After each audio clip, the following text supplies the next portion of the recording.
Je souhaite que les salles soient remplies tous les jours, que le public français puisse venir voir tous les films.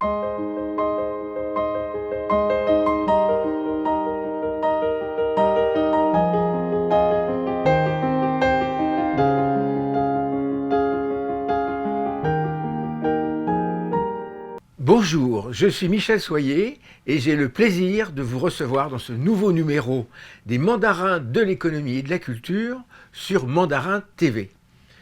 Aujourd'hui, c'est l'actualité du cinéma et j'ai le plaisir et l'honneur de recevoir Dina Gao.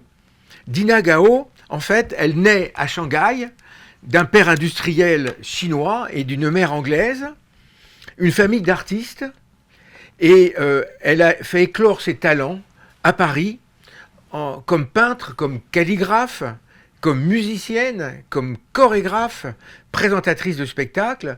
En fait, c'est à elle toute seule la Sarah Bernhardt du XXIe siècle.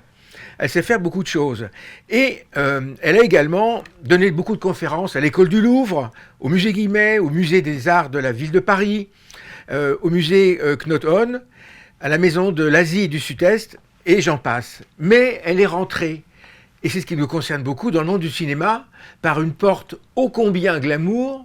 Il s'agissait de la princesse Grace, à qui elle a appris la langue, sa langue natale, et la calligraphie chinoise, qui est en elle-même un art pour soi. Ce sont des très très beaux dessins. Et j'avais envie de te demander, avant même de commencer, tous ces arts que tu pratiques, qui sont complémentaires, qui font œuvre d'un grand talent, est-ce qu'on les retrouve dans le cinéma? Car le cinéma, c'est la quintessence de nombreux arts qui sont mis ensemble. Tout à fait.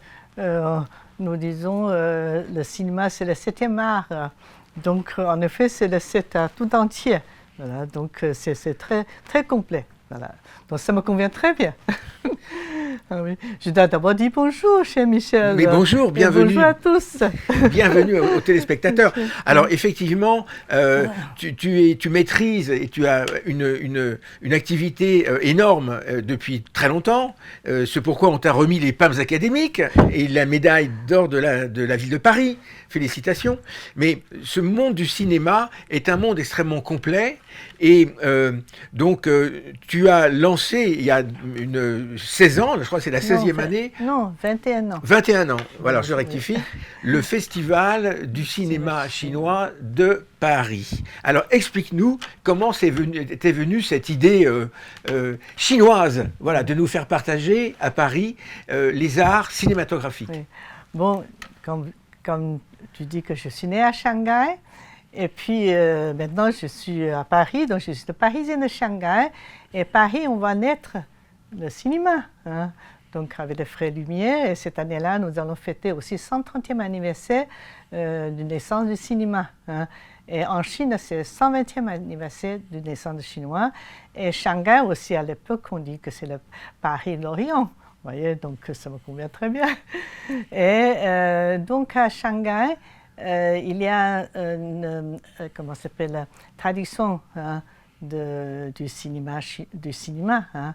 Donc le cinéma est né à Pékin hein, en 1905, avec aussi une séquence de l'opéra de Pékin.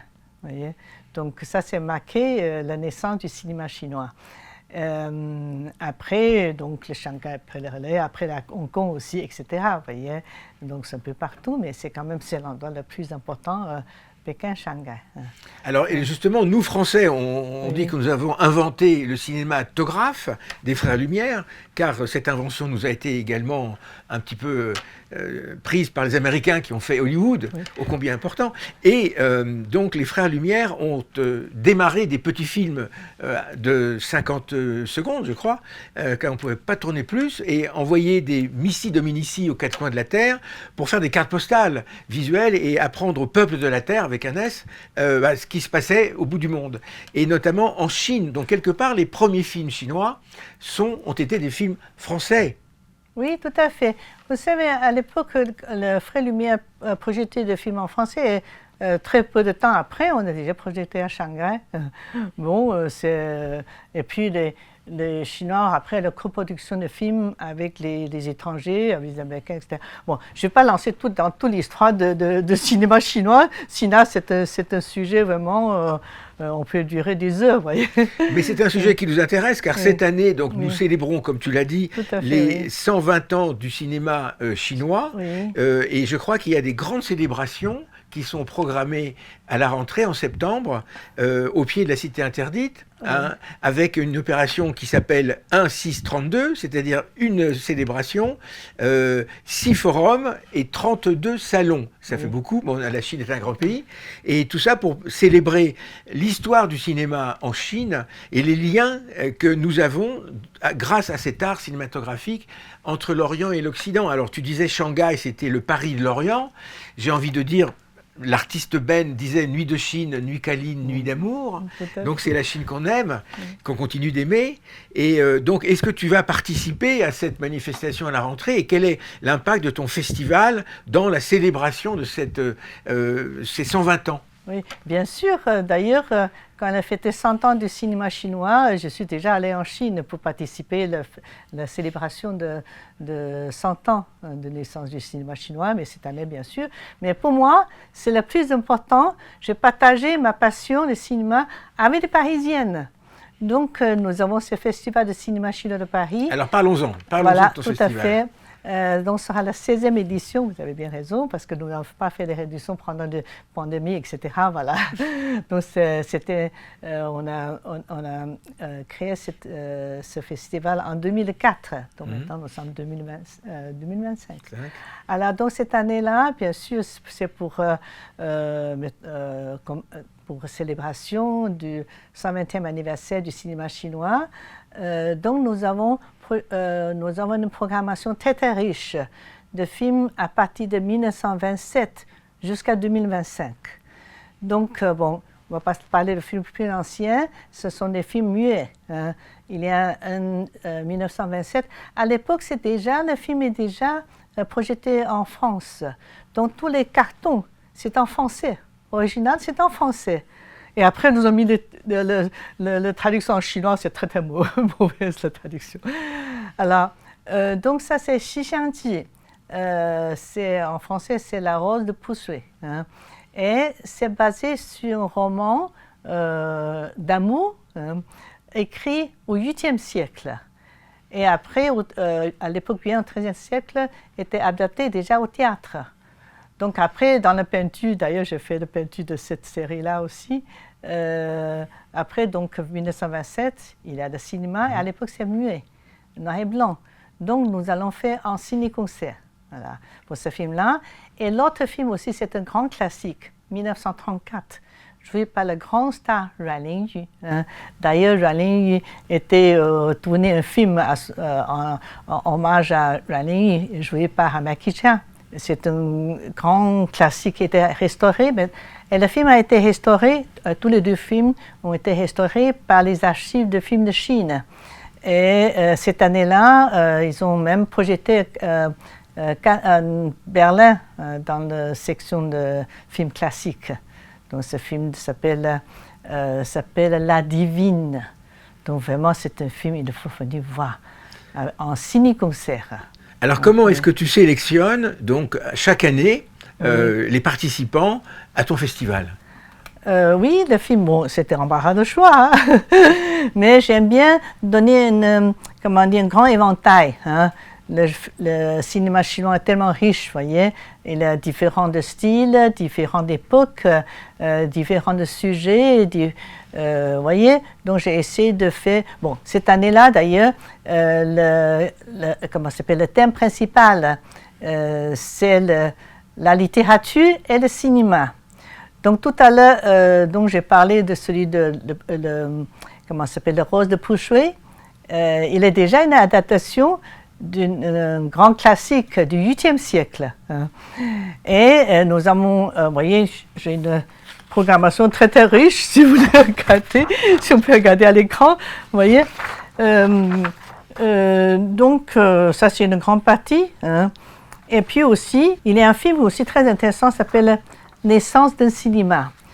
Donc ça, c'est trace vraiment l'histoire comment le cinéma est né en Chine. Alors justement, Voilà. ce qui est intéressant, c'est aujourd'hui apparemment le cinéma Oui. est devenu un art majeur en Chine, puisqu'on Oui. annonce, je crois, 100 000 écrans, ce qui est Oui. absolument gigantesque.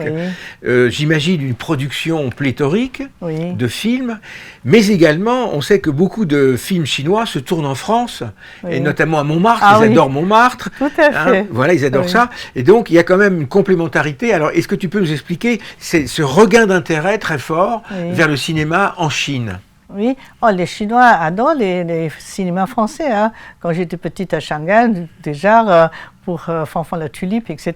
Vous voyez. Et puis il y a de très bons dessins animés aussi. Et nous allons montrer aussi de dessins animés. Hein. Alors ils sont acheteurs de beaucoup de nos films. En chinois, bien, c'est le 2e acheteur mondial au Festival de Cannes oui. De films internationaux. Donc il y a beaucoup d'écrans, beaucoup Oui. de spectateurs. Oui. Et apparemment, les Chinois nous adorent en ce qui Oui. concerne notre On cinéma. sait toujours, oui. Ils connaissent nos stars, ils Oui. connaissent nos réalisateurs, ils connaissent oui, nos oui. grands films. Oui. Voilà, donc ça, il faut se féliciter. Il y a un mais. Oui. Le mais, c'est que la réciproque n'est pas Voilà. vraie. Et alors, pourquoi est-ce que la réciproque n'est pas vraie?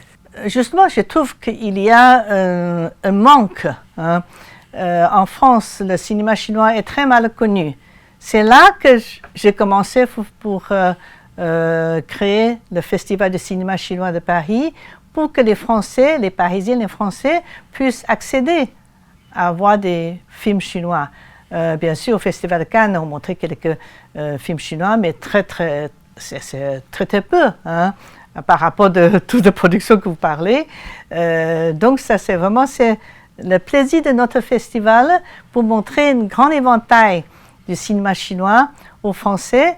Et puis nous avons pris beaucoup de temps, on a fait la traduction, voilà, pour le sous-titre en français, pour que les Français puissent bien apprécier le film chinois, parce que tout est passé par le sous-titre pour comprendre un film. Bien sûr, donc ça ne concerne pas que la diaspora chinoise qui est nombreuse à Paris, oui. Ça concerne les Parisiens de Paris, les Français, pour oui. leur faire découvrir l'art du cinéma en Chine qui arrive ici. Oui, tout à fait.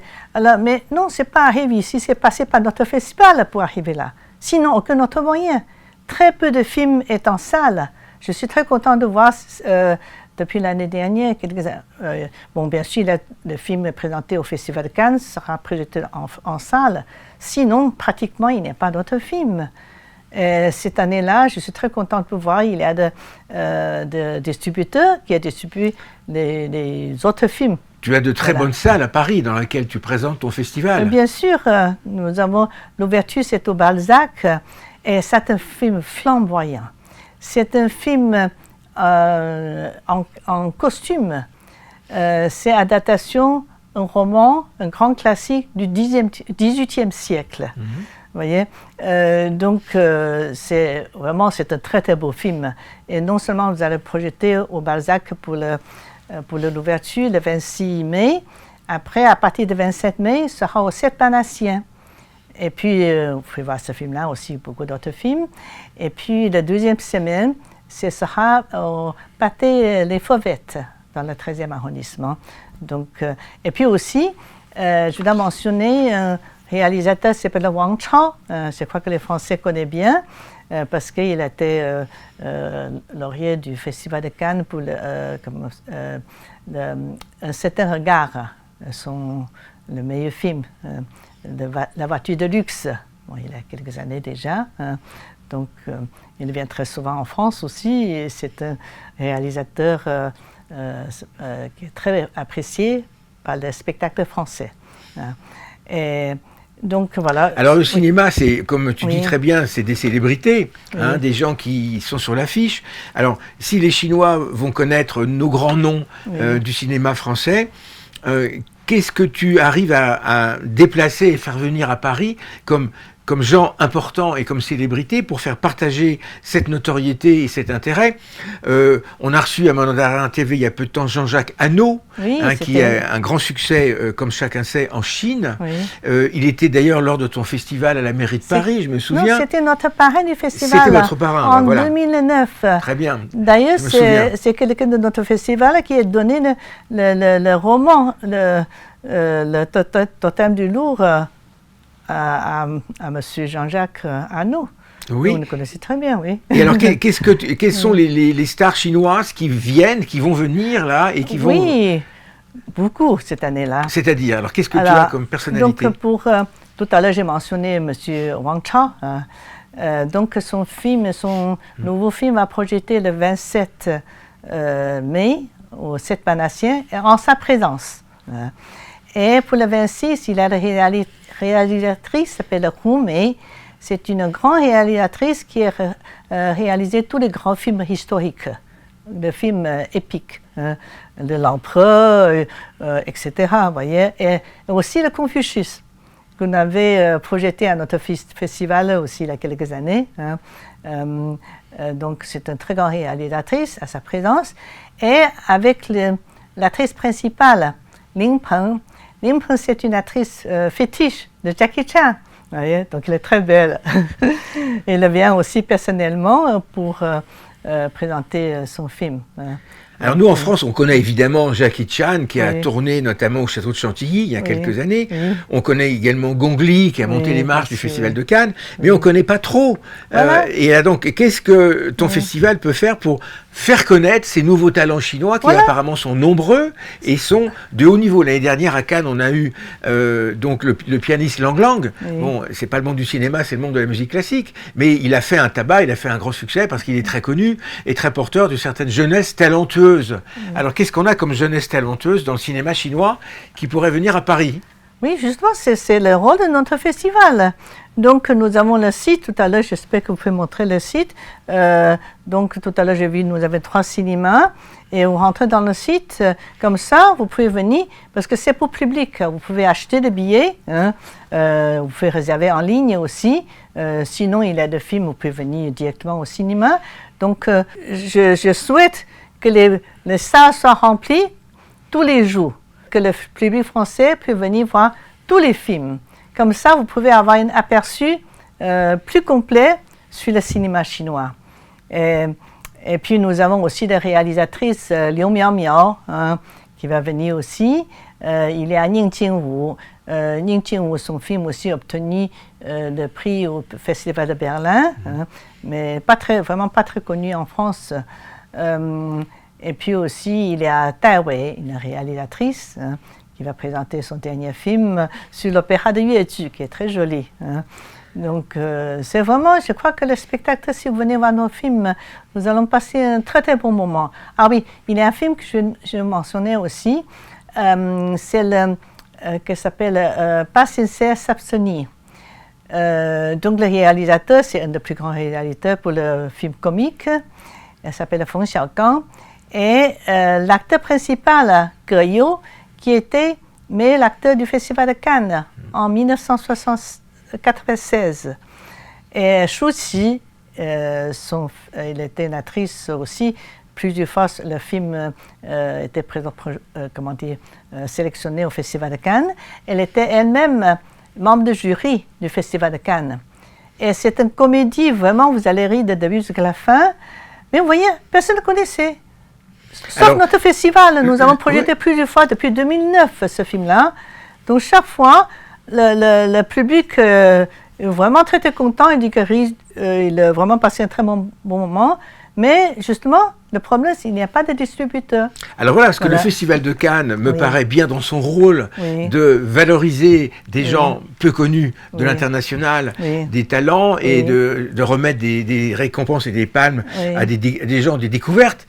C'est un peu presque de l'art et d'essai, quelque part. Les films commerciaux, les grands films commerciaux n'ont pas tellement de voix de cité sur la croisette, comme on le dit. Mais justement, en parallèle, ton festival, qui n'est pas le Festival de Cannes, mais qui a un bien autre rôle, est-ce que ce serait aussi d'essayer de montrer aux réalisateurs et producteurs chinois de faire un effort pour venir distribuer leurs films en France, même si il y a l'obstacle de la langue, bien sûr, même si le marché des spectateurs n'est évidemment aucune commune mesure avec le marché en Chine, donc on ne parle pas du même montant de chiffre d'affaires qu'on peut faire en distribuant un film, mais moi je pense que le succès de ton festival et l'importance de la France sur le plan international, notamment dans le cinéma, pourrait justifier un effort, un grand intérêt des gens de cinéma en Chine, de se dire on va quand même non pas seulement venir tourner et voler des images qui nous font rêver en Chine, mais on va faire partager notre travail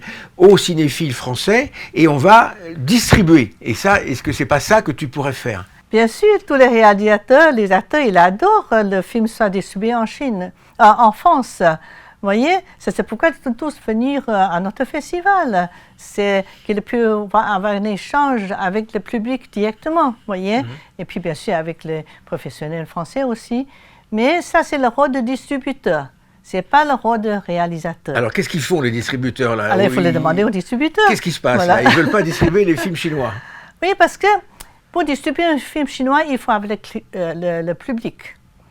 Et quand il n'y a pas de grand public dans la salle, il ne distribue pas, tout simple. C'est pourquoi notre festival est en train de faire un travail qui est très, très important pour montrer le festival, montrer le cinéma, le film chinois aux Français. Et quand ils l'aiment, quand il y a beaucoup de public, quand la salle est toujours remplie, bien sûr, le distributeur veut bien distribuer les films chinois. Et alors ça passe par des têtes d'affiche, c'est ce qu'on disait tout à l'heure, c'est important de faire connaître les acteurs fétiches en Chine, les faire connaître ici, pour donner envie de venir les voir. Oui, bien sûr. Non seulement le cinéma, quand même, pas non seulement d'acteurs, d'actrices. Bien sûr, c'est très, très important. Voilà. Le casting. Oui, tout à fait. Oui, mais c'est tout entier. Vous voyez, c'est l'histoire. Voilà, il y a tout, il y a le caméraman, c'est un ensemble. Alors j'ai une question, on parle de l'histoire. C'est vrai qu'il n'y a pas de bons films sans bons scénarios, et qu'on est toujours en train de chercher des bons scénarios, puisqu'il y a même à Monaco un festival qui est là-dessus. Mais les différences que nous avons entre la Chine et la France, bien sûr l'histoire, mais aujourd'hui, on se retrouve quand même un petit peu dans toute cette ville, ces villes modernes, ce style de vie très international, mondialiste. Et est-ce que les histoires que le cinéma chinois peut nous raconter et filmer en Chine, est-ce que quelque part, ça se rapproche de la France dans le visuel, dans ce qui arrive aux gens, dans les histoires, les scénarios? Est-ce que les deux pays, pour certaines choses, ne se rapprochent pas, notamment quand on parle des jeunes, de la jeunesse? Est-ce que la jeunesse chinoise, finalement, quand on la filme et qu'on la tourne, est-ce que projetée en France, la jeunesse française va pas se dire ils sont comme nous? Donc finalement, c'est un film qui aurait pu se tourner en France. Oui, justement, attendez. J'ai parlé encore d'autres films que nous avons présentés cette année-là, un film de Hong Kong, c'est une comédie et c'est l'adaptation d'une pièce de théâtre français. En français, c'est le, comment ça s'appelle, le Panique au Plaza. Hein. Panique au Plaza. Oui. Et maintenant, en chinois, c'est tourné en Chine, dans une ville au sud de la Chine, Hong Kong, Macao, voilà, dans ce coin-là. Et donc, ça s'appelle le Plaza en folie, vous voyez. Donc, avec une actrice aussi très, très connue mondialement, Fei Xiang, Christophe. Donc voilà, vous allez passer un bon moment. C'est tout à fait, c'est dans un plaza comme ici en France ou bien dans d'autres pays, vous voyez. Donc c'est vraiment une réciprocité. Je crois que les jeunes Français vont beaucoup apprécier, beaucoup rire. Parce qu'il y a beaucoup d'intrigues ici, là-dedans, tout ce mensonge qui aboutit beaucoup de quiproquos, voilà.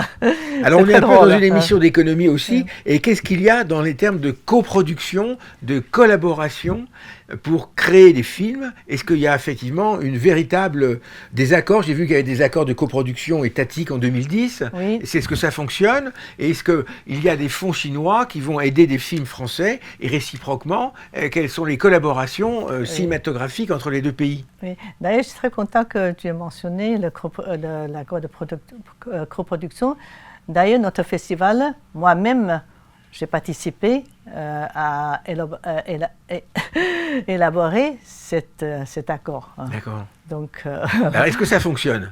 Et bien sûr, ça fonctionne. Mais il faut toujours je crois qu'avec la pandémie, etc., c'est un peu ralenti, vous voyez, bon, j'espère que maintenant on peut reprendre un peu. Hein.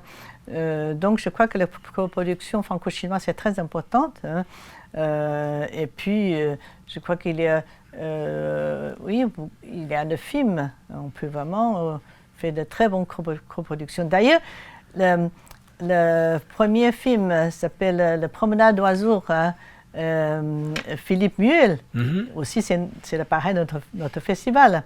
Et puis il vient toujours au colloque. Je connais bien Philippe Muel. Oui. Et puis c'est le Dernier loup aussi de Jean-Jacques Hano. Voilà, donc ça c'est deux Jean-Jacques bons Hano, bien sûr. Hano. Donc, et ce sont des films où la Chine a investi en coproduction. Tout à fait, tout à fait. Et la France aussi, voilà. Et puis très souvent la coproduction, en France, ce sont des post-productions. Donc pour le tournage, etc., très souvent c'est en Chine. Hein. Donc éventuellement, pourquoi pas, c'est toujours d'ailleurs les Chinois adorent faire le tournage en France. Il y a beaucoup de films. Nous avons aussi montré à notre festival, mais je ne vais pas tout nommer parce que la liste est longue. L'émission seulement une demi-heure. Donc oui, mais vous pouvez rentrer dans notre site, il y a beaucoup d'informations sur ça. Donc vraiment, je souhaite qu'il y ait plus de coproduction franco-chinoise. Oui, parce qu'on est là, on a fait sauter les 60 ans de relations diplomatiques.